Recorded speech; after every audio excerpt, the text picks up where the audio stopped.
সাবধানে, ধরেন ধরেন ধরেন। মৌলানা মনিরউদ্দিন সাহেব, তিনি আমাদের সামনে এক্ষুনি বক্তব্য রাখবেন। কোনটা দেখবেন? তুমি এই মাইকটা ছোট করে দাও। সাবির, আসতে মন চাইছে না, সবাই আসছে, এসো। আমার ঝংকার মাইকের সাউন্ড ঠিক আছে তো নাকি? একদম আমার ঝংকার, আমার ভাইপো। আমি তাকে এখানে ডাকবো এবং তোমাকে একটা সংবর্ধনা দিয়ে আমি বরণ করব। তোমার টিমটা একবার এখানে আসবে। মৌলানা মনিরউদ্দিন সাহেব, তিনি আমাদের সামনে এই মুহূর্তে বক্তব্য রাখতে চলেছেন। তিনি আর সুললিত কণ্ঠে, মধুরাকা ছন্দে মায়ের সেই মানে মায়ের গুরুত্ব এবং মা কি জিনিস, ওনার জলসা প্রায় আমি শুনতে মন চাই। ওনার জীবনের জীবদ্দশার সেই ঘটনা, মাকে কেন্দ্র করে মায়ের অনেক অবদান, এসব বিষয় নিয়ে ওনার পার্সোনাল যেমন ইতিহাস আছে ওনার পিছনে। ওনাকে তো মানুষ চাচ্ছিলই না, তারপরেও আল্লাহর মেহেরবানি। কিন্তু এখন দেখেন, মানুষ চাতক পাখির মতো তাকিয়ে আছে আমাদের মনিরউদ্দিন সাহেব কখন উঠবেন এবং আছেন। সেই জন্য আমরা ইনশাল্লাহ যারা ঘোরাঘুরি করছেন, মেহেরবানি করে, অনেকে আধগুণ যাদের হয়ে আছেন, আসি না। আমাদের মনিরউদ্দিন সাহেব অলরেডি তৈরি হয়ে গেছেন। আমি বলছি যদি 26 ইঞ্চি, বলছে না ওসব বলেন না।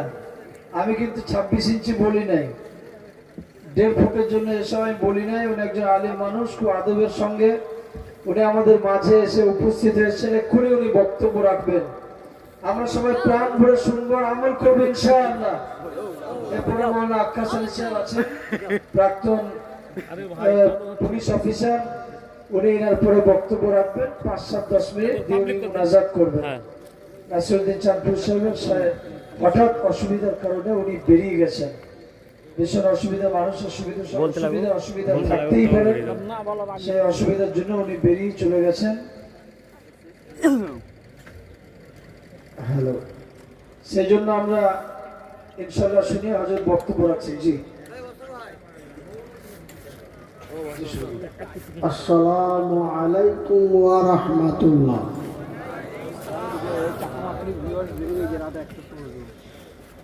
ইন্নাল হামদালিল্লাহি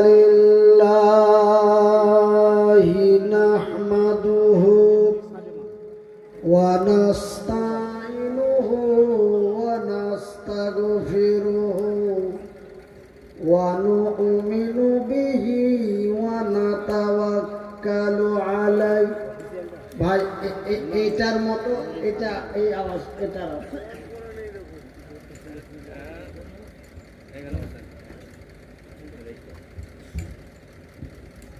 হ্যালো হ্যালো। ওয়া নু'মিনু বিহি ওয়া নাতাওয়াক্কালু আলাইহি ওয়া নাউযু বিল্লাহি মিন শুরুরি আনফুসিনা ওয়া মিন সাইয়্যাতি আমালিনা। মান ইয়াহদিহিল্লাহু ফালা মুযিল্লা লাহু ওয়া মান ইযলিলহু ফালা হাদিয়া লাহু। ওয়া নাশহাদু আল্লা ইলাহা ইল্লাল্লাহু ওয়া নাশহাদু আন্না মুহাম্মাদান আবদুহু ওয়া রাসূলুহু। আম্মা বা'দ, আউযু বিল্লাহি মিনাশ শাইতানির রাজীম।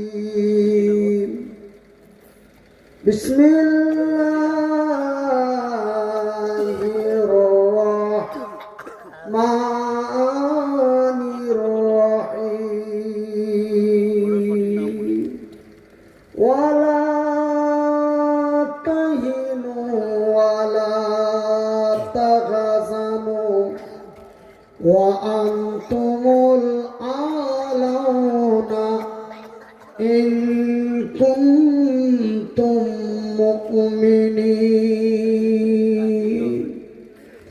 بسم الله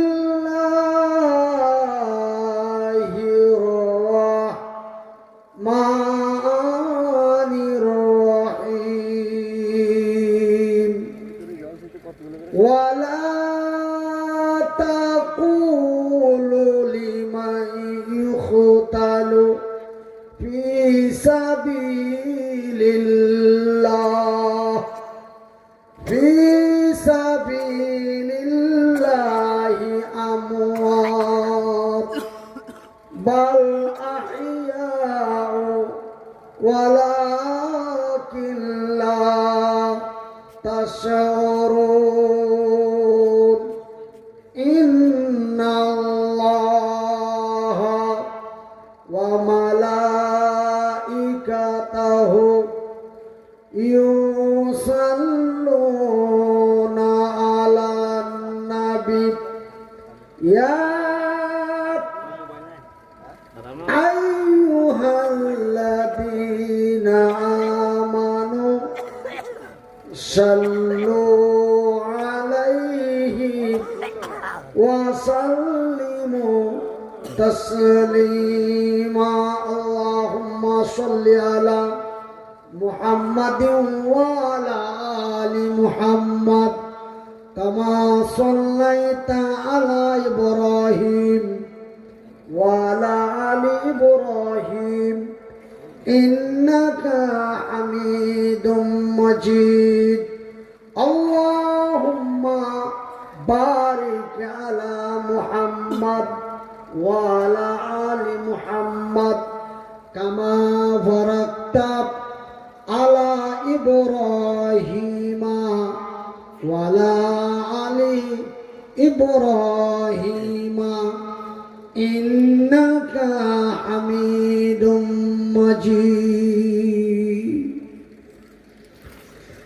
চলো চলো মুজাহিদি চলো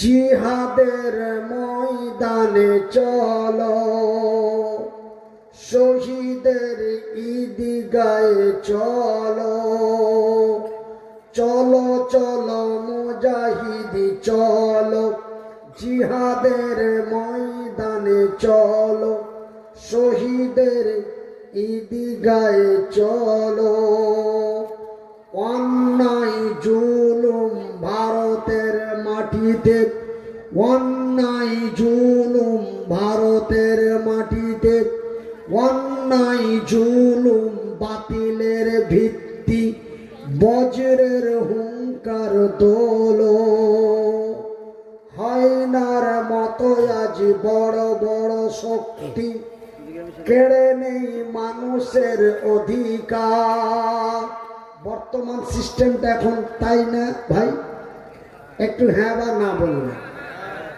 বর্তমান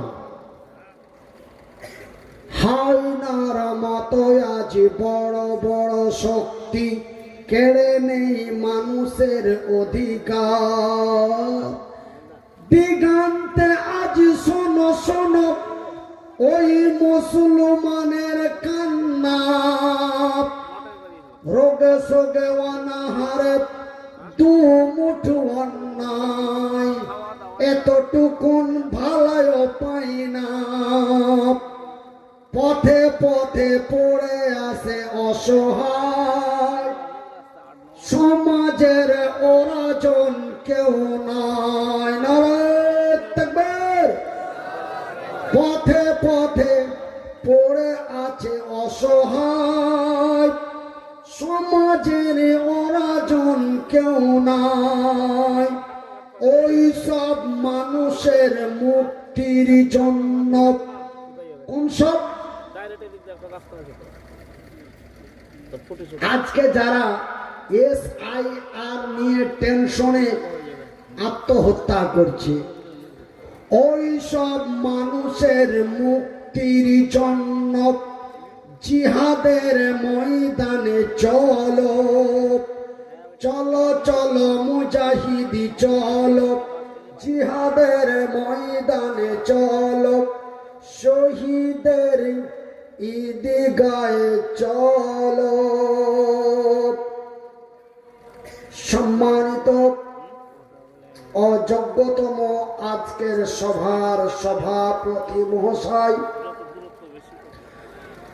অত্র এলাকা থেকে ছুটে আসা ইসলাম দরদি ভাই ও বন্ধুরা, বয়োজ্যেষ্ঠ বয়সপ্রাপ্ত বাপ এবং চাচারা, স্নেহের কচি কচি ছেলেরা, পর্দায় বসে থাকা মা ও ভগ্নীগণ, প্রশংসা ওই মহান আল্লাহ, যেই মহান রব্বুল আলামিনের অশেষ কৃপা, যেই মহান আল্লাহ তাআলা আমাকে মৃত্যুর কাছাকাছি পৌঁছে দিয়ে পুনরায় সুস্থ করে আপনাদের মাঝে উপস্থিত করেছেন, তাই তেনার শুকরিয়া আদায় করে বলি আলহামদুলিল্লাহ।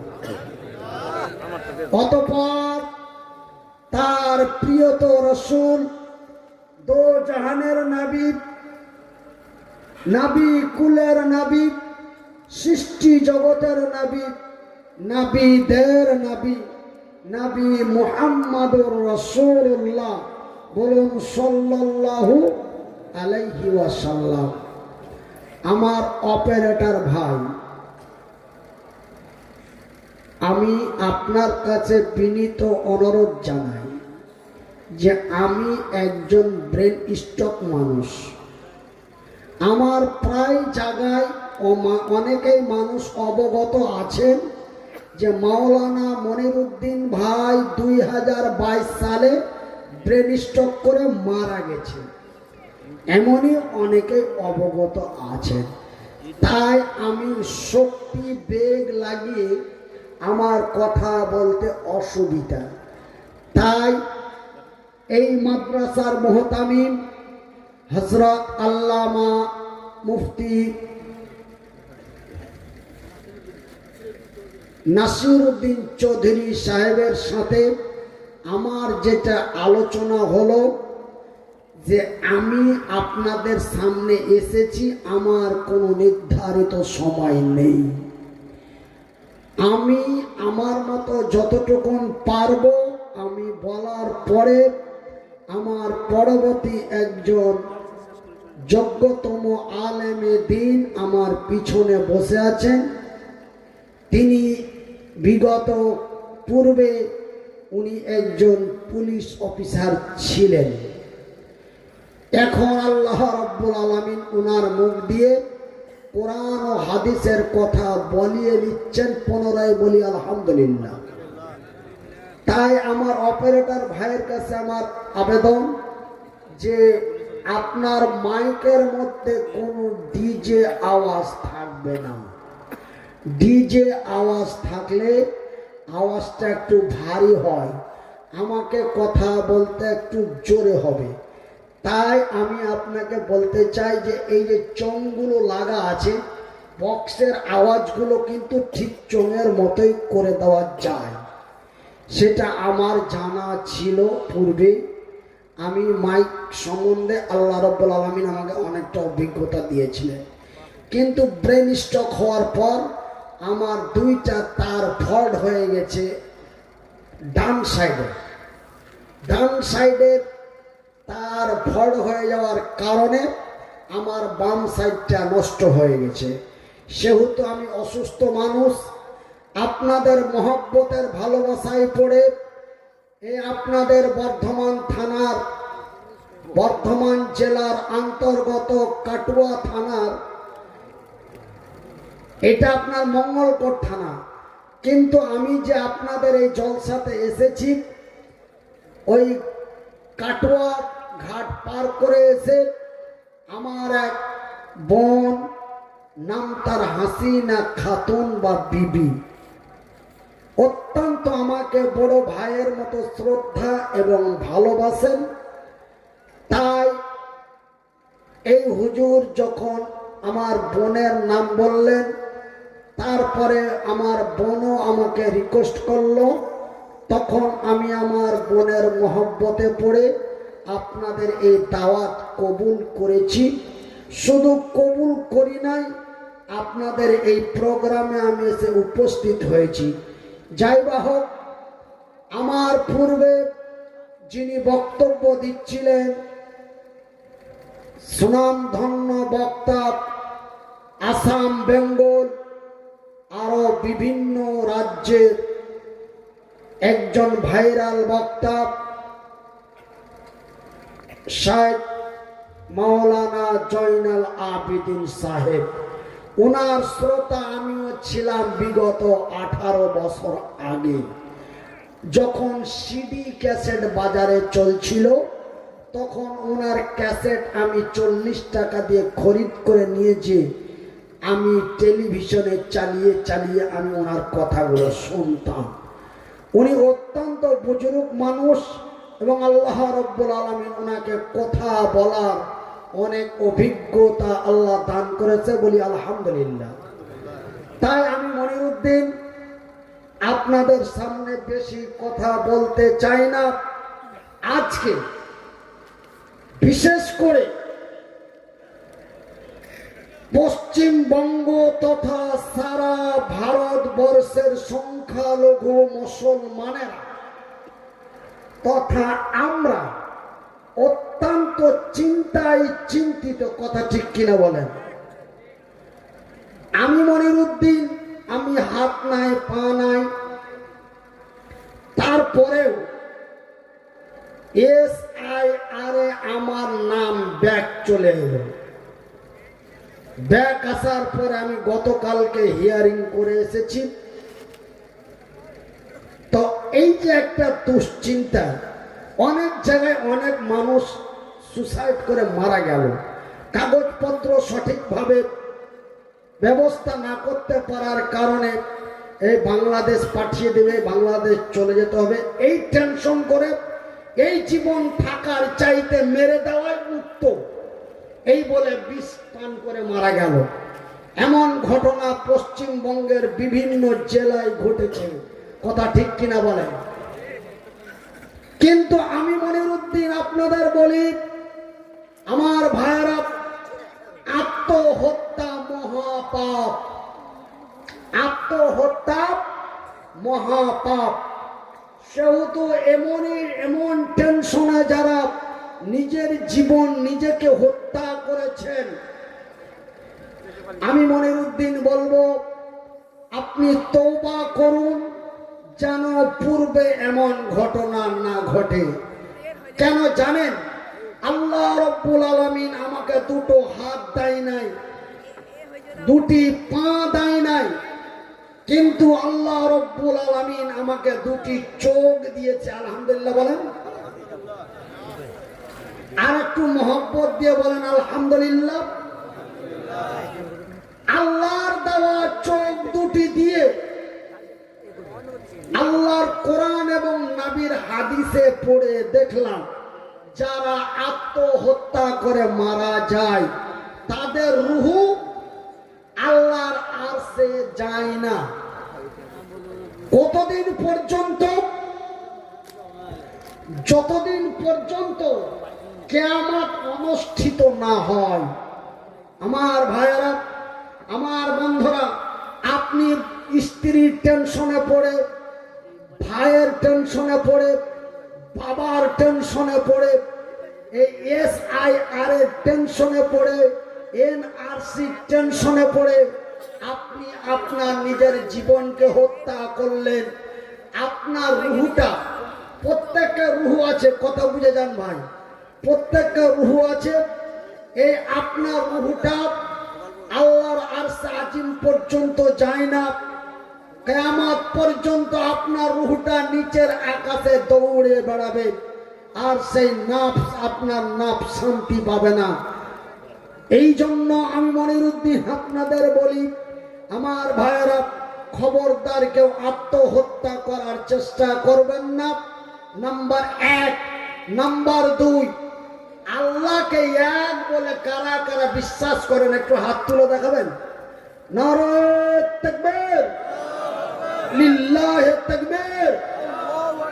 যারা আল্লাহকে বিশ্বাস করেন, যারা আল্লাহর কোরআনকে বিশ্বাস করেন, আমি মনিরউদ্দিন আপনাদের বলে যাই, খবরদার টেনশন করবেন না।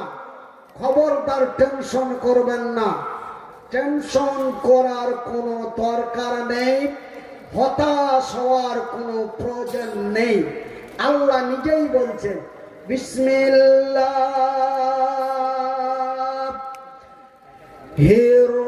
রহমানির রহিম ওয়ালা তাহিনু ওয়ালা তাহজানু ওয়া আনতুমুল আলাউনা ইন কুনতুম মুমিনিন। সুবহানাল্লাহ বলেন। আপনারা যদি এই আরবিকের বাংলা ব্যাখ্যা বুঝতে পারতেন, আপনারা আলহামদুলিল্লাহ বলে চিৎকার করতেন, কিন্তু আপনারা আরবির বাংলা বুঝেন না, তাই আপনারা আলহামদুলিল্লাহ বা সুবহানাল্লাহ বললেন না। তাই আমি মনিরুদ্দিন আপনাদের বলি, একবার অন্তরের অন্তরস্থল থেকে বলি আলহামদুলিল্লাহ। আল্লাহ রাব্বুল আলামিন বলছেন বিসমিল্লাহির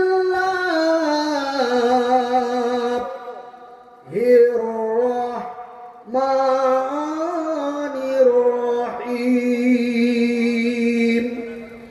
ওয়ালা তাহিনু ওয়ালা তাহজানু ওয়া আনতুমুল আলাউনা ইন কুনতুম মুমিনিন। নারে তাকবীর, লিল্লাহি তাকবীর।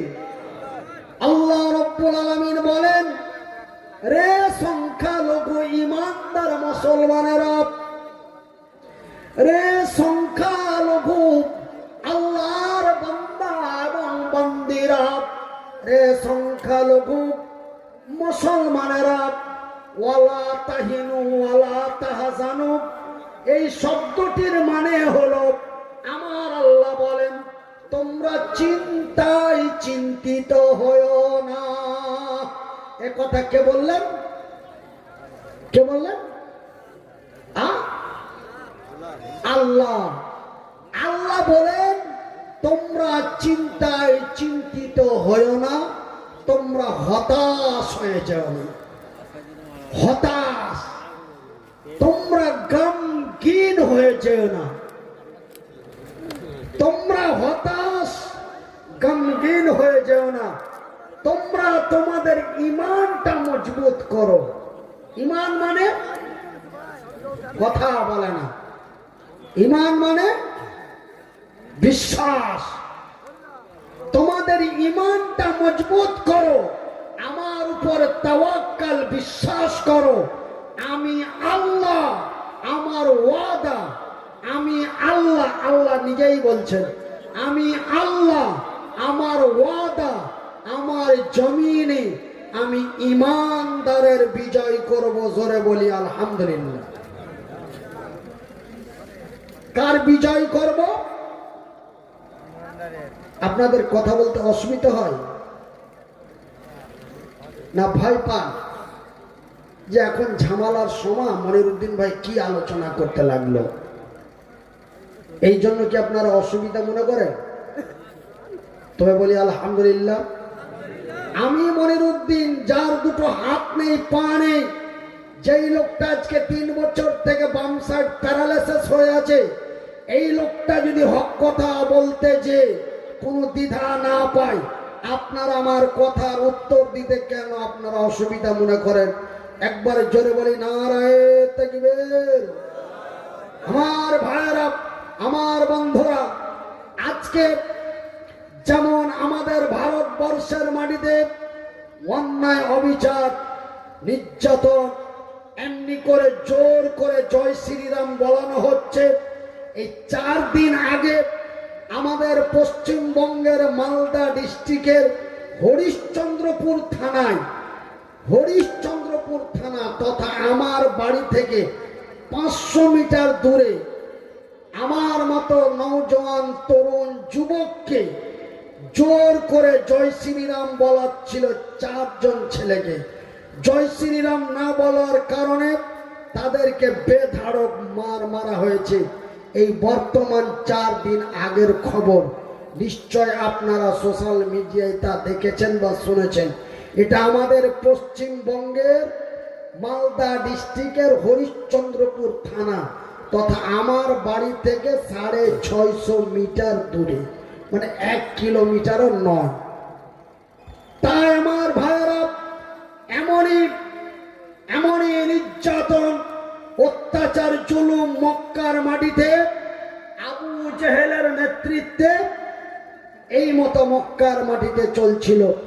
ওই দিন সেই দিন, যেই দিন আমার নবী এবং আমার নবীর সাহাবীরা অন্যায়ের প্রতিবাদ করে সত্যর বিজয়ের জন্য যখন মক্কার মাটিতে গলা উঁচু করে কথা বলতো, ওই আবু জেহেল, উতবা, সাইবা, মুগিরা তথা আবু জেহেলের সেনাপতি কমান্ডারেরা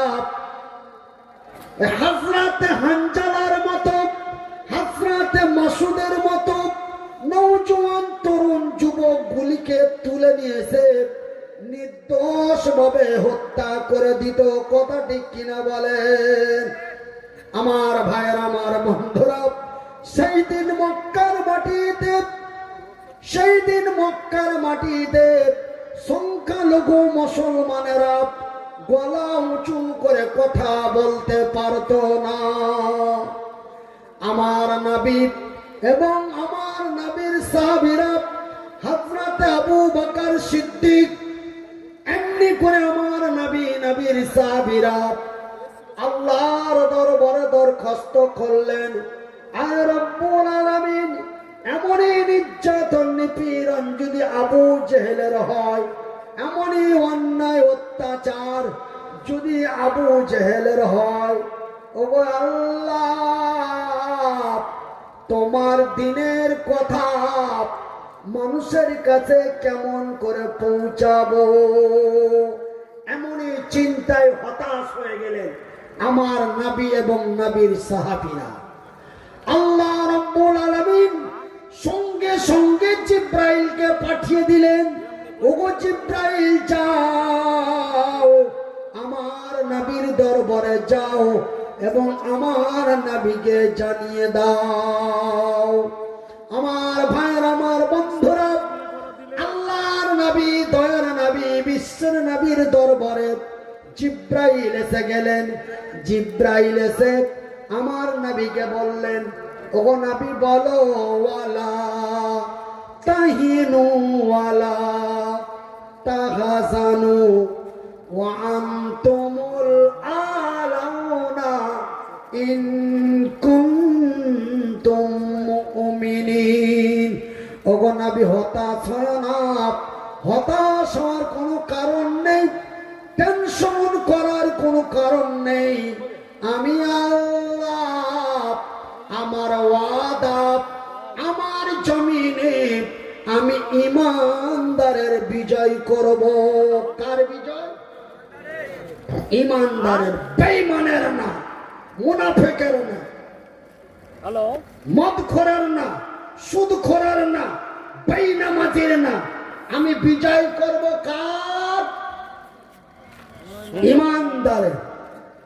সেহেতু এই আয়াত নাজিল হওয়ার কিছুদিন পরে আমার নবী, আল্লাহর নবী, দয়ার নবী, বিশ্বের নবী, নবী মুহাম্মদুর রাসূলুল্লাহ, বলুন সাল্লাল্লাহু আলাইহি ওয়াসাল্লাম, আল্লাহর নবী, দয়ার নবী, বিশ্বের নবী মক্কার মাটিতে দাঁড়িয়ে চিৎকার করে বলল, আল্লাহর উপরে তাওয়াক্কাল, বিশ্বাস ভরসা করে মক্কার মাটিতে বলল, আবু জেহেলকে ডাক দিয়ে বলল, রে আবু জেহেল, তার সৈন্য কমান্ডারেরা, এসো ময়দানে এসো, কালেমার পতাকা উঁচু করতে চাই।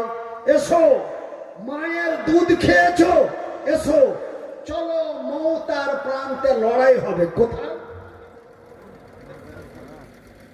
মওত আর প্রান্তে লড়াই হবে, এসো ময়দানে এসো। আবু জেহেলের কানে খবর চলে গেল। আবু জেহেল হুঙ্কার দিয়ে বলে, কে রে, কার এত বড় ক্ষমতা আমার নেতৃত্বে মক্কার মাটিতে কালেমার পতাকা উঁচু করতে চায়? যাও সেনাপতি, কমান্ডাররা যাও, মুহাম্মাদকে আর তার সাহাবী তার লাই লস্করকে মেরে মাটির সাথে মিশিয়ে দাও। দুই পক্ষ থেকে এলান হয়ে গেল। ভাইজান, বন্ধুরা আমার, মারাত্মক কথাটা একটু শুনে যান। কোন বক্তার মুখে কোনদিন শুনেছেন কি শুনেননি জানি না, ওয়াল্লাহি আমার আল্লাহ ভালো জানেন। তাই আমি মনিরউদ্দিন আপনাদের সামনে বলে যাই, আমার ভাইয়ের, আমার বন্ধুরা, দুই দিক থেকে সৈন্য আসতে আরম্ভ হয়ে গেল। এই দিক থেকে আসে আবু জেহেলের সৈন্যরা, এই দিক থেকে আসে আমার নবীর সাহাবীরা। ময়দানে জমা হতে হতে হতে হতে মওতার প্রান্তে ময়দানে জমা হলো 1,03,000। কত? 1,03,000 সৈন্য জমা হলো।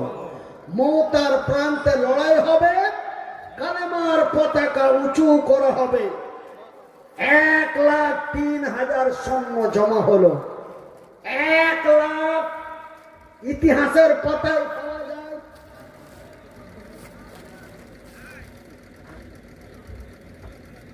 আমার ভাইয়েরা, আমার বন্ধুরা, ইতিহাসের পাতায় পাওয়া যায় 1,00,000 আবু জেহেলের সৈন্য আর মাত্র 3,000 আমার রসুলের।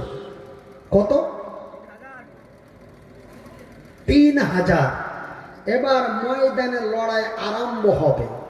এবার আপনারা বলেন তো, 2026 সালের মোতাবিক, ওই আয়াত মোতাবিক নয়, 2026 সালের মোতাবিক বিজয় কার হবে?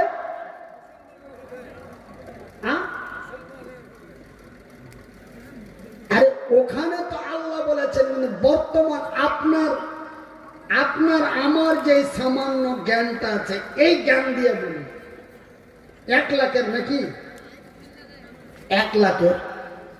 কিন্তু না, ওই যে আমার আল্লাহর ওয়াদা, ওয়ালা তাহিনু ওয়ালা তাহজানু, তোমরা চিন্তা করো না, ওরা 1 লাখ, আমরা 3,000, কেমন করে বিজয় করব এমন টেনশন, হতাশ হয় না। তোমরা আমার উপরে তাওয়াক্কাল, বিশ্বাস, ভরসা করো। আমি আল্লাহ, আমার ওয়াদা, আমার জমিনে আমি ইমানদারের বিজয় করব। ভাইয়ের আমার, বন্ধুর আমার, মওতার প্রান্তে লড়াই আরম্ভ হয়ে গেল। এমনি করে হযরতে হানজালা, এমনি করে আব্দুল্লাহ বিন রাওয়াহা, এমনি করে আব্দুল মুজাদাইন, লড়াই চলতে চলতে চলতে চলতে অল্প কিছুক্ষণের মধ্যে আবু জেহেলের সৈন্য কমান্ডারেরা ময়দান থেকে পালাতে আরম্ভ করলো। জোরে বলি নারায়ে তাকবীর। অল্প কিছুক্ষণের মধ্যে আবু জেহেলের সৈন্য কমান্ডাররা পালিয়ে গেল। আমার নবী এবং নবীর সাহাবীরা কালেমার পতাকা উঁচু করে দিলেন, লা ইলাহা, বলেন গভীর রাত্রে বলেন, আল্লাহ খুশি হবে। লা ইলাহা ইল্লাল্লাহু মুহাম্মাদুর রাসূলুল্লাহ। এই কালেমার পতাকা উঁচু করে দিলেন মক্কার মাটিতে। জোরে বলি আলহামদুলিল্লাহ। তারা ওই যে 3,000 সেই দিন মক্কার মাটিতে মওতার প্রান্তে যারা বিজয় হলো, তারা আমার মতো আপনার মতো বেঈমান ছিল না। তবে ভাইজান, আমার বক্তব্য আমি এখান থেকে স্টপ করে, আমার হাতে একটা কাগজ রয়েছে, এই কাগজটাতে আমাকে একটা অনুরোধ করা হয়েছে যে মনিরুদ্দিন ভাই, আপনি মায়ের ভালোবাসার কথা একটু বলবেন। তবে ভাইজান, হয়তো মায়ের ভালোবাসার কথা বলবেন, এই লিখিত কাগজটা যতক্ষণ থেকে আমি এখানে বসে আছি, এতক্ষণ যদি এই কাগজটা দিলে আমি সেই রুটে কথা বলতাম, অটোমেটিক মায়ের ভালোবাসার কথা এসে যেত। কিন্তু এখন বর্তমান যখন উনি বলেছেন, আমি আপনাকে আত্মসম্মানে রেখে, আমার মুফতি আমার ভাইজান যিনি এই কাগজ দিয়েছেন, ওনার সম্মানে রেখে মা এবং সন্তানের ভালোবাসার কথা আমি আপনাদের বলবো ইনশাআল্লাহ। তবে ভাইয়েরা আমার, বন্ধুরা আমার, আমি বর্তমান যে আলোচনা করছি, এই আলোচনা করতে করতে অটোমেটিক মায়ের ভালোবাসার কথা চলে আসবে বলি ইনশাআল্লাহ। আমার ভাইয়েরা আমার, বন্ধুরা, ওই যে 3000 বিজয় করেছিল, তাদের ইমানটা কত মজবুত ছিল, তাদের ইমানটা কত তাজা ছিল। আমার ভাইয়ের আমার, বন্ধুরা, ওই মক্কার মাটিতে একজন নওজোয়ান তরুণ যুবক, নাম তার হযরত জারীর। আমার ভাইয়ের আমার, বন্ধুরা, জারির না, আব্দুল্লাহ, একজন নওজোয়ান তরুণ যুবক, তার জন্ম হলো মক্কার মাটিতে। মক্কার মাটিতে তার জন্ম হলো, নাম রাখা হলো তার আব্দুল্লাহ। কি নাম রাখা হলো? আব্দুল্লাহ। আব্দুল্লাহ আল্লাহর জমিনে আসার কিছুদিন পরে বাবা তার ইন্তিকাল করলো। আব্দুল্লাহ আব্দুল মাজাদাই জন্মগ্রহণ করা কিছুদিন পরেই বাবা তার মরে গেল। তো বাপ যদি ইন্তিকাল হয়ে যায়, তবে সন্তান কি হয় বাবা? এতিম। আর মা মরলে মাওড়া, আর বাবা মরলে এতিম। বাবা তার মরে গেল, আব্দুল ওসা এতিম হয়ে গেল। চাচা তার নাম রাখলো আব্দুল ওসা।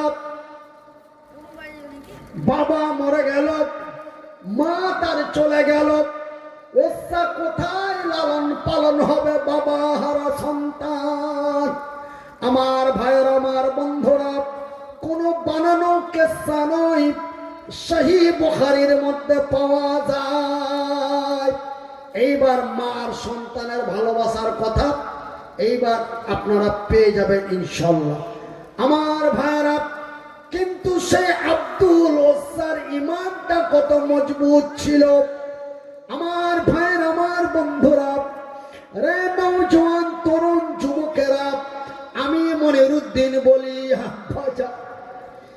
এইবার মা তার চলে গেল। আব্দুল ওসা কার কাছে লালন পালন হবে? চাচা তাকে গ্রহণ করলো। ওই আব্দুল ওসার চাচা আব্দুল ওসাকে লালন পালন করতে আরম্ভ করলো। লালন পালন করতে করতে আব্দুল ওসার বয়স যখন প্রায় 18 থেকে 20 বছর হয়ে গেল। কত বাবা? 18 থেকে 20 বছর যখন হয়ে গেল, এইবার আব্দুল ওসার চাচা তার ভাতিজাকে ডাক দিল, এসো, এখানে বসো, চারটা নিয়ে এসে বসো। এমন এক নওজোয়ান তরুণ যুবক আব্দুল ওসা, এমন 18 থেকে 20 বছর বয়স হয়ে গেল। চাচা তাকে ডাক দিল। চাচা ডাক দিয়ে বলল, ভাতিজা, এই জায়গা তোর।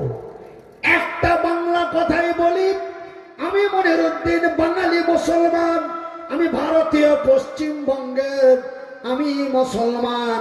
আমি মনিরুদ্দিন আপনাদের বলি একটা বাংলা কথায়, আব্দুল ওসার চাচা, আব্দুল ওসার বয়স যখন 18 থেকে 20 হয়ে গেল, চাচা তাকে টাকা পয়সা ধন দৌলত সোনা দানা গাড়ি বাড়ি উট ঘোড়া ছাগল দিয়ে আব্দুল ওসাকে লক্ষ কোটি টাকার মালিক বানিয়ে দিল। সুবহানাল্লাহ বলবেন না? আমার ভাইরা, আমার বন্ধুরা, আব্দুল ওসাকে লক্ষ কোটি টাকার মালিক বানিয়ে দিল, কিন্তু আব্দুল ওসার মনে আনন্দ পায় না।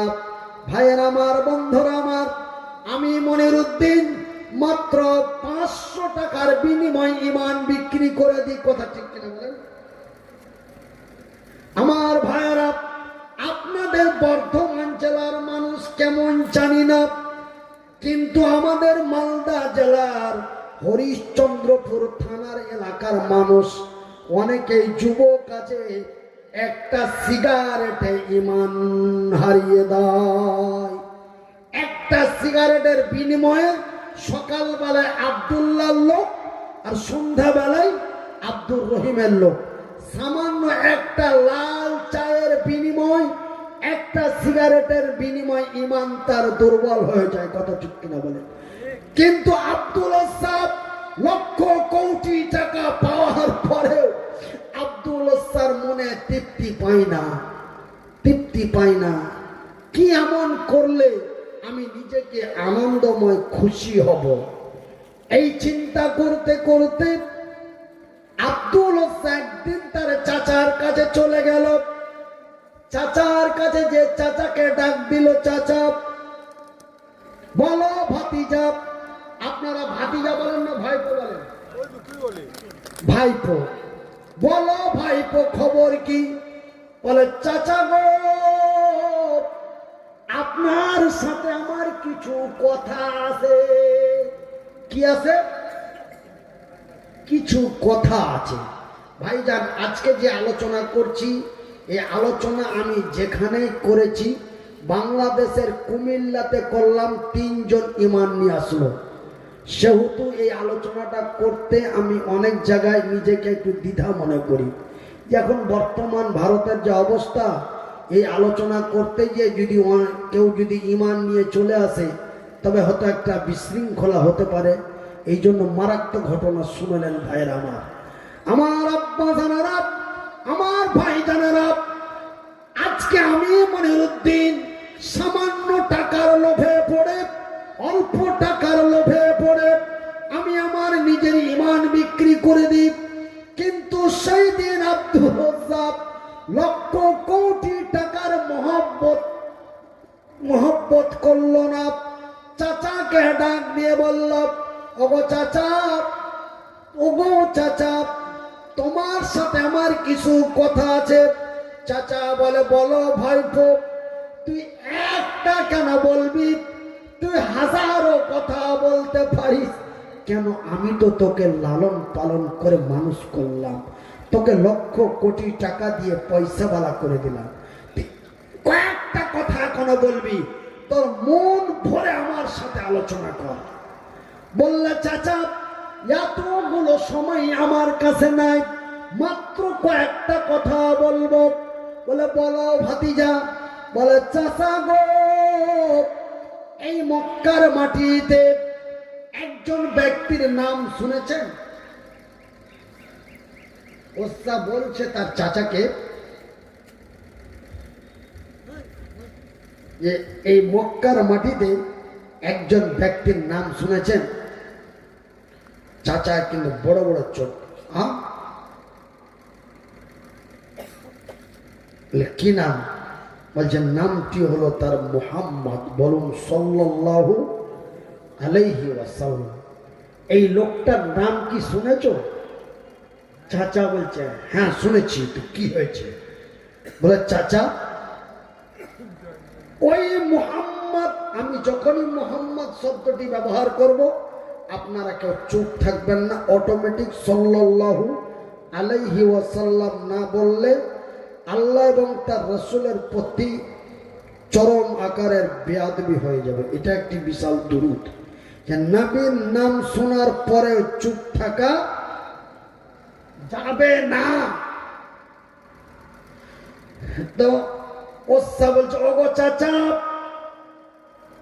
মুহাম্মদ যেই কথাগুলি মানুষের সামনে বলে তোমাকে শুনতে কেমন লাগে? চাচা বলে, ভাতিজা রে, তুই এই কথাগুলি কেন বলছিস? তোকে শুনতে কেমন লাগে? চাচা তার ভাতিজাকে প্রশ্ন করলো, তোকে শুনতে কেমন লাগে? ওসা বলে, ওসা কি বলে, ওগো চাচা, নবী মুহাম্মাদের মুখ থেকে যখন আল্লাহ তার রাসূলের কথাগুলি শুনতে পাই আমার কলিজা ঠান্ডা হয়ে যায়। সুবহানাল্লাহ বলবেন না? এবার চাচা তাকে বলছে, ভাতিজা, তবে কি তুই নবীর দিন কায়েম করবি? চাচা তাকে প্রশ্ন করল। ভাতিজা বলে, চাচা গো,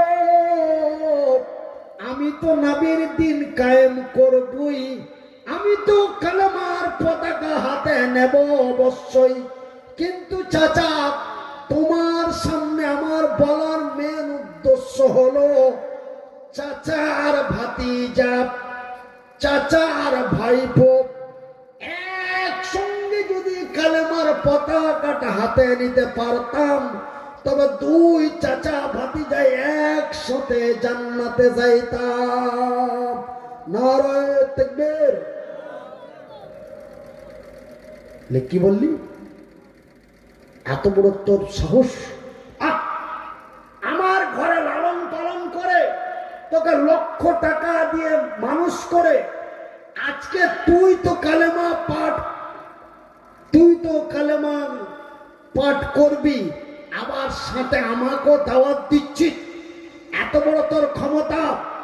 এই ভাতিজা শুনে রাখ, আমি তোর চাচা বলছি, তুই যদি নবীর দিন কায়েম করে কালেমায়ে তাইয়্যিবা পাঠ করে নিস তবে আমি তোর চাচা মক্কার মাটিতে দাঁড়িয়ে বলছি, তোকে যাহা দিয়েছি তাহা ফিরিয়ে নেব।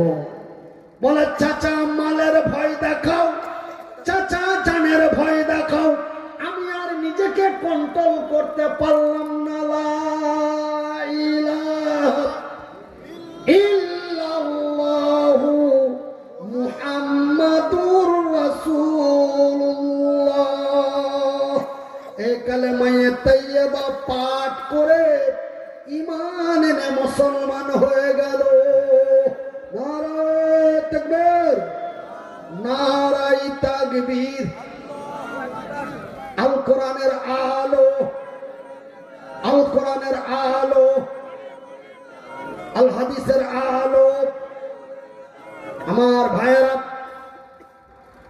আব্দুল ওজ্জা যখন ঈমান এনে মুসলমান হয়ে গেল, চাচা তাকে বলল, ভাতিজা তুই এত বড় কাজ আমার সামনে করে দিতে পারলি, যাও সেনাপতি কমান্ডাররা যাও, আমি আব্দুল ওজ্জাকে যাহা দিয়েছি তাহা ফিরিয়ে দাও। এইবার সেনাপতি কমান্ডাররা নিয়ে গেল, আব্দুল ওজ্জাকে বলল, আমি তোরে যাহা দিয়েছি তাহা ফিরিয়ে দে। ওজ্জা বলে, চাচা দরকার নাই, এই নিয়ে নাও তোমার টাকা, এই নিয়ে নাও তোমার উট, এই নিয়ে নাও তোমার ঘোড়া। ভাসানে রে, ওই আব্দুল ওজ্জা চাচার দেওয়া যাহা ছিল এক এক করে সমস্ত কিছু রিটার্ন করে দিল। জোরে বলুন। আমার ভাইয়ের, আমার বন্ধুরা, যখন সমস্ত কিছু রিটার্ন করে দিল ইতিহাসের পাতায় পাওয়া যায় বাজান, আব্দুল সাদ একটা টাকা পর্যন্ত তার নিজ চাচার দেওয়া রাখলো না।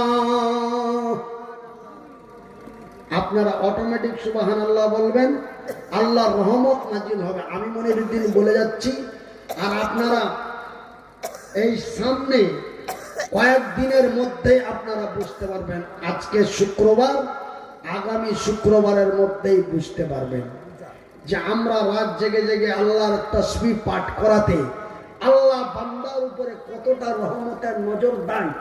আপনারা আগামী শুক্রবারের মধ্যেই জানতে পারবেন।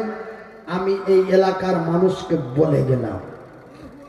আমার ভাইরা, আমার বন্ধুরা, এইবার চাচা থেকে বলল, ভাতিজা তুই সোনা দানা টাকা পয়সা ধন সম্পদ ফিরিয়ে দিলি, কিন্তু তুই জানিস তোর পরনে যে কাপড়গুলি আছে এইগুলি আমার দেওয়া। তার মানে এইবার যুবককে উলঙ্গর ভয় দেখায়, উলঙ্গর ভয় দেখায় যে উলঙ্গর ভয়ে হতো ঈমান হারিয়ে পুনরায় এই দলে চলে আসবে। এই জন্য বলল, এই জন্য চাচা তার বলছে, ভাতিজা তোর পরনে যে জামাগুলি আছে এই জামাগুলি আমার দেওয়া। বলে চাচা উলঙ্গর ভয় দেখাও, তুমি কি আমাকে ন্যাংটার ভয় দেখাও? চাচা গো, এক আল্লাহকে বিশ্বাস করে নবীকে নবী বলে স্বীকার করেছি, এই ইসলাম কবুল করেছি।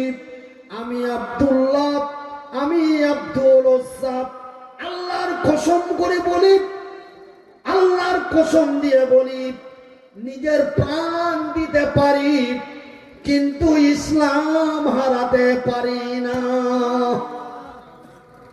আমার ভাইয়ের, আমার বন্ধুরা, আব্দুল্লাহর পরনে যাহা ছিল এক এক করে সমস্ত কিছু খুলে ফেলে দিল।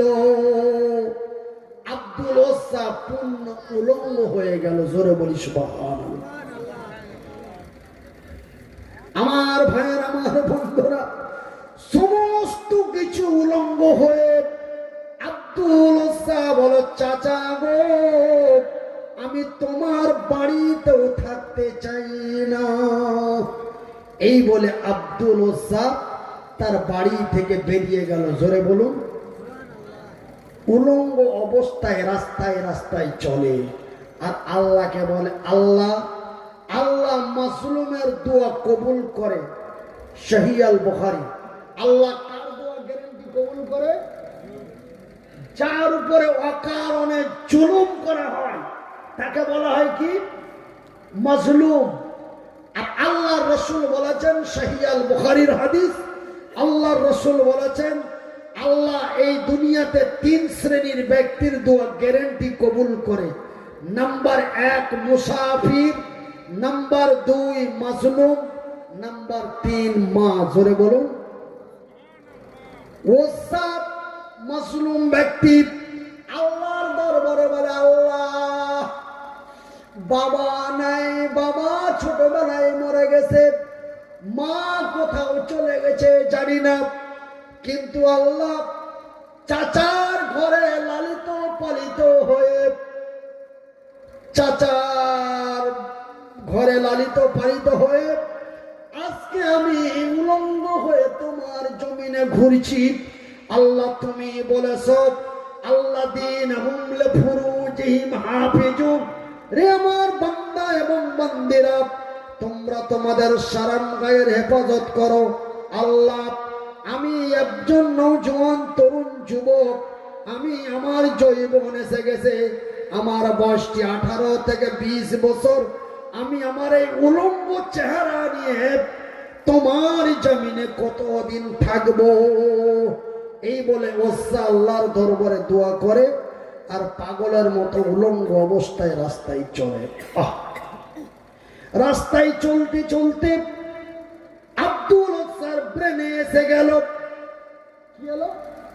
ব্রেনে এসে গেল, আল্লাহ আমার বাবা তো মরে গেছে, কিন্তু আমার মা বেঁচে আছে। আমি মায়ের দরবারে যাই, মা যদি আমাকে কিছু দেয়, আমি মায়ের দেওয়া জিনিসটা দিয়ে আমার লজ্জা স্থানটা ঢাকবো। জোরে বলুন আমার ভাইয়েরা। ওই আব্দুল রজ্জাক খুঁজতে খুঁজতে খুঁজতে খুঁজতে মায়ের সন্ধান পেয়ে গেল, বলি আলহামদুলিল্লাহ। মায়ের বাড়ির দরওয়াজায় গেল, দরওয়াজায় যে আওয়াজ দেয় মা, মা তার সন্তানের কথা শুনে দৌড় দিয়ে বাড়ি থেকে বেরিয়ে এলো। বাড়ির দরওয়াজাটি খুলে দেখে এমন অবস্থা, উলঙ্গ অবস্থা। মা তার চোখটা বন্ধ করে বলে, বেটারে আমি তোর মা, তুই আমার সন্তান, কিন্তু তুই উলঙ্গ অবস্থায় কেন আমার বাড়িতে এসেছিস? ওসা তার নিজের জীবনের কথা খুলে বলল। মা তার সন্তানকে ফেলে দিতে পারে না, মা তার সন্তানকে এত ভালোবাসে, মা তার সন্তানকে ফেলে দিতে পারে না। বন্ধুরে, মা যদি তার সন্তানকে ফেলে দিতে পারতো, তবে আমার মা আমাকে লালন পালন করতো না। কথা ঠিক কিনা বলেন? কিন্তু মা আমাকে ফেলে দিতে পারে নাই। মা আমাকে নারী ভুড়ির সাথে মানুষ করে আল্লাহর দরবারে দোয়া করে দিল, আল্লাহ তুমি আমার মুনিরের নিরাপত্তা করে দিও। আল্লাহর রাসূল বলেছেন, মায়ের দোয়া গ্যারান্টি কবুল হয়। মায়ের দোয়ায়, আল্লাহর দোয়ায় আল্লাহ রব্বুল আলামিন আমাকে পশ্চিমবঙ্গ, আসাম, এমনি করে করে ভারতের 9টা রাজ্য এবং পশ্চিম বাংলার 23টি ডিস্ট্রিক্টের প্রধান বক্তা হিসাবে কবুল করলেন। আলহামদুলিল্লাহ বলবেন না? না আপনাদের মনে ব্যথা হয়? মায়ের দোয়ায়, আল্লাহর দয়ায় আল্লাহ রব্বুল আলামিন আমাকে 9টা রাজ্য এবং 23টা ডিস্ট্রিক্টের আল্লাহ আমাকে প্রধান বক্তা হিসাবে কবুল করলেন, বলি আলহামদুলিল্লাহ। মা তার সন্তানের অবস্থা দেখে মা কিছুই দেখতে পাই না। ও সারে আমি তোরে কি দেব? তোকে ছোটবেলায় তোর চাচার কাছে ফেলে রেখে চলে এসেছি, দেওয়ার মতো কিছুই দেখতে পাই না। কিন্তু বাজান, মা তার সন্তানকে কত ভালোবাসে। মা এমন একটি ছিঁড়া কম্বল পেড়ে ঘুমাইতো, মা একটা এমন ছিঁড়া কম্বল পরে ঘুমাইতো। মা দেওয়ার মতো কিছু না পেয়ে লাস্টে মা ছিঁড়া কম্বলটা তুলে ওসাকে দিল, বাবা আমার কাছে দেওয়ার মতো কিছুই নাই, এই কম্বলটা তুমি নাও। কম্বলটা নিয়ে আব্দুল রজ্জাক দুটো টুকরো করলো।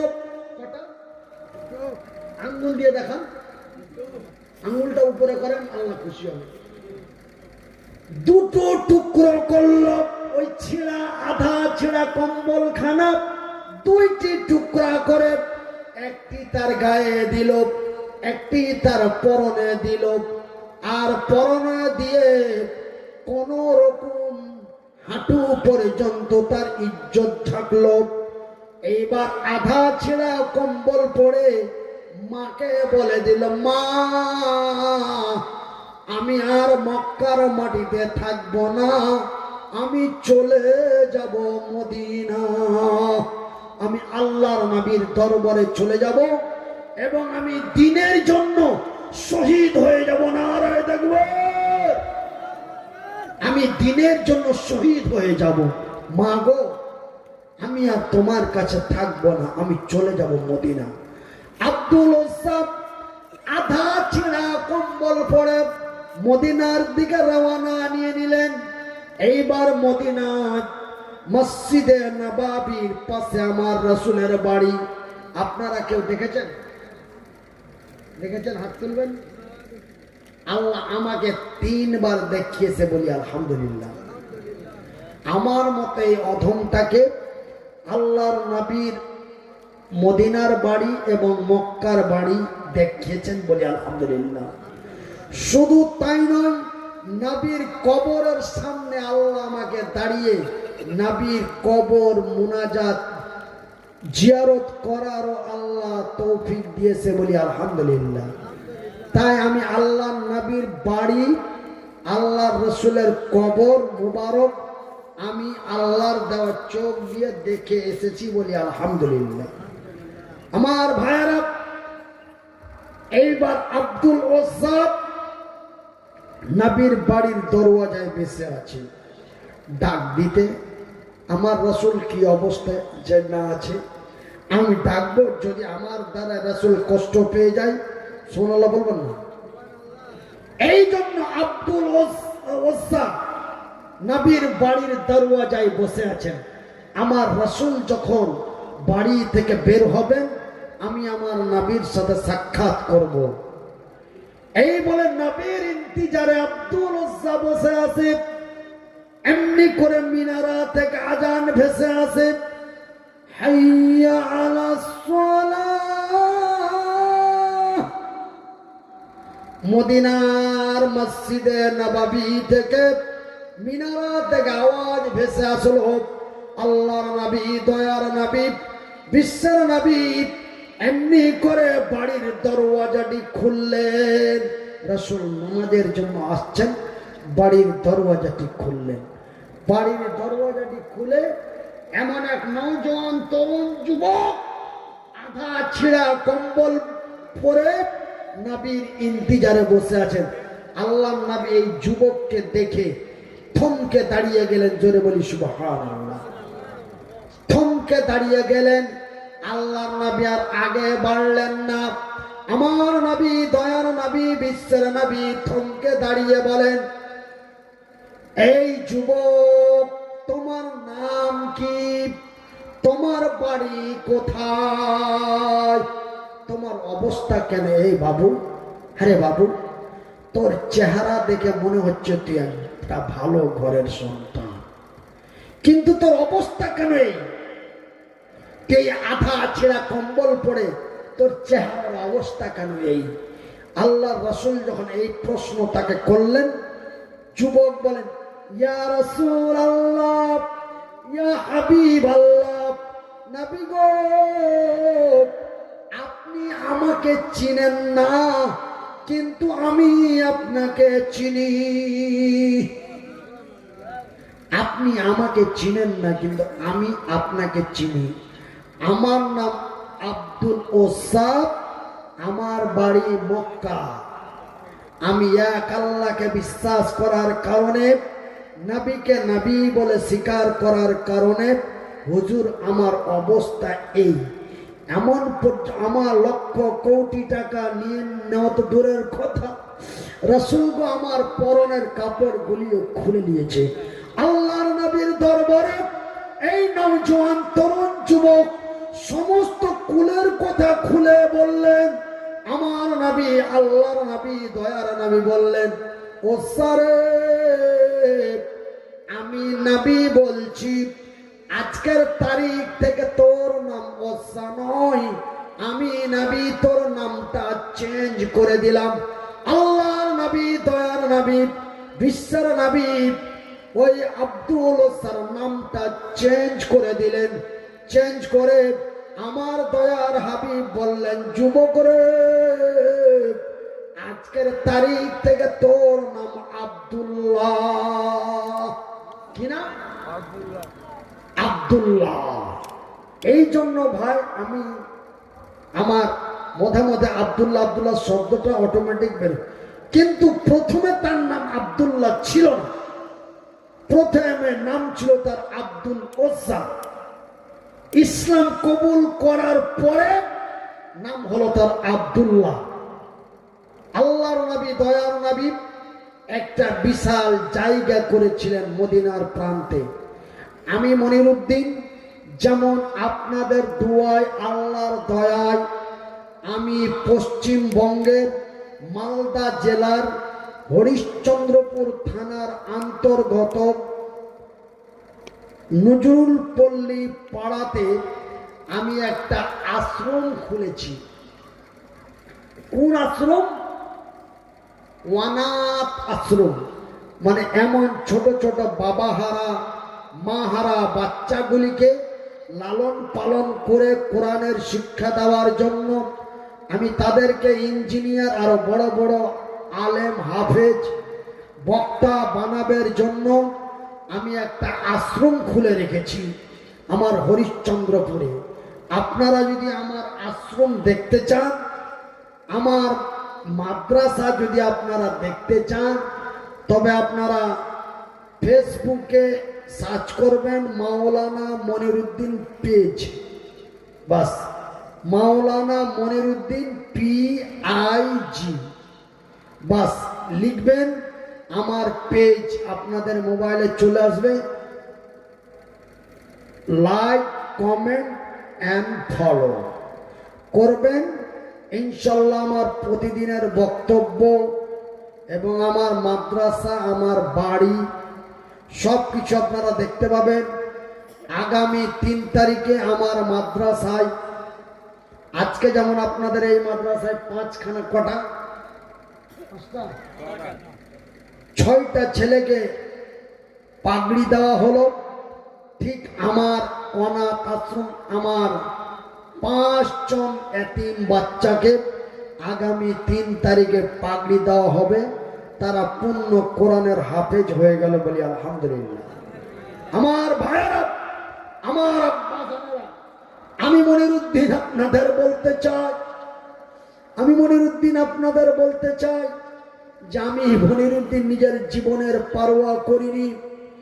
আমি ভবিষ্যতে কি করে খাবো, আল্লাহ রাব্বুল আলামিন আমাকে 2008 সালে বক্তব্য জগতে নিয়ে আসলেন। আমি নিজের ভবিষ্যৎকে না দেখে আপনাদের কাছে জলসা করতে এসেছি। আপনারা জলসা আমাকে 2 ঘন্টা বক্তব্য দাইয়ে আপনারা 20,000 25,000 করে টাকা দিয়েছেন। আপনাদের টাকা নিয়ে যে আমি বরবাদ করিনি, নিজের বিবি বাল বাচ্চা নিয়ে আইস করিনি। হরিশ্চন্দ্রপুরের মতো এক টাউনের মধ্যে প্রায় 1 বিঘার মতো জায়গা কিনে লক্ষ কোটি টাকা খরচ করে আমি এতিম বাচ্চাদের পিছনে খরচ করেছি। বাবা, হঠাৎ করে 2022 সালে 28শে নভেম্বর আমার ব্রেন স্ট্রোক হয়ে গেল। কলকাতা পিজিতে ভর্তি হয়ে গেলাম। লক্ষ লক্ষ টাকা চলে যাওয়ার পরে আল্লাহ এতটুকুন সুস্থ আমাকে করেছে বলি আলহামদুলিল্লাহ। আপনাদের দোয়ায়, আল্লাহর দয়ায় আল্লাহ আমাকে কথা বলার শক্তি দিয়েছে। ব্রেন স্ট্রোক হওয়ার পরে আমি টানা 2 বছর কথা বলতে পারিনি। আল্লাহ আমার জবান বন্ধ করে দিয়েছিল। আল্লাহর দরবারে কেঁদে কেঁদে দোয়া করলাম, আল্লাহ আমার হাত নাই, পা নাই, কর্ম করার ক্ষমতা নাই, এই মুখের জবানটা দিয়ে মানুষকে তোমার দিনের কথা বলতাম। তোমার বান্দারা আমাকে হাজার হাজার টাকা হাদিয়া দিত। সে হাদিয়ার টাকা দিয়ে আমি খেতাম, আমার পরিবারকে খিলাতাম, আমার ইয়াতিম বাচ্চাদের লালন পালন করতাম। আল্লাহ তুমি আমার জবানটা খুলে দাও। আমি এবং আমার স্ত্রী আল্লাহর দরবারে দোয়া করলাম। আমার মায়েদের মতো মায়েরা দোয়া করলেন। সারা পশ্চিমবঙ্গের মানুষ আমার জন্য দোয়া করলেন। আল্লাহ আপনাদের দোয়ায়, আল্লাহর দয়ায় আল্লাহ রব্বুল আলামিন 2024 সালের 18 সেপ্টেম্বর আল্লাহ আমার আওয়াজটা খুলে দিলেন বলি আলহামদুলিল্লাহ। অক্টোবর মাসের 10 তারিখ থেকে প্রোগ্রাম আবার চালু হয়ে গেছে। আপনাদের দোয়ায়, আল্লাহর দয়ায় প্রায় 50 থেকে 65টা প্রোগ্রাম করলাম। আগামীতে আরো প্রায় 50টার মতো প্রোগ্রাম আছে।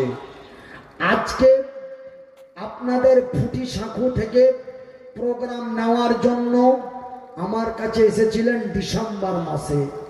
তো যাই হোক, আল্লাহ বান্দার কথা শুনে বলি আলহামদুলিল্লাহ, আরো জোরে বলি আলহামদুলিল্লাহ।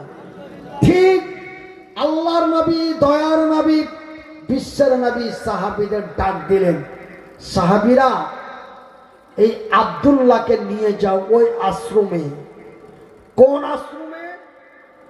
যে আশ্রমে যারা শূন্য হাতে ইসলাম কবুল করে মদিনার প্রান্তে এসেছে, তাদের জন্য একটা জায়গা আছে, সেই জায়গাতে আব্দুল্লাহকে নিয়ে যাও।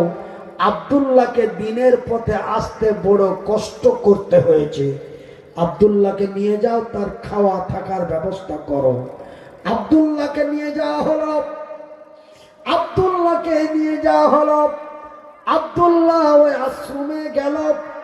আশ্রমে যে আল্লাহ রাব্বুল আলামিনের জান্নাতের লোভে পড়ে, কিসের লোভে?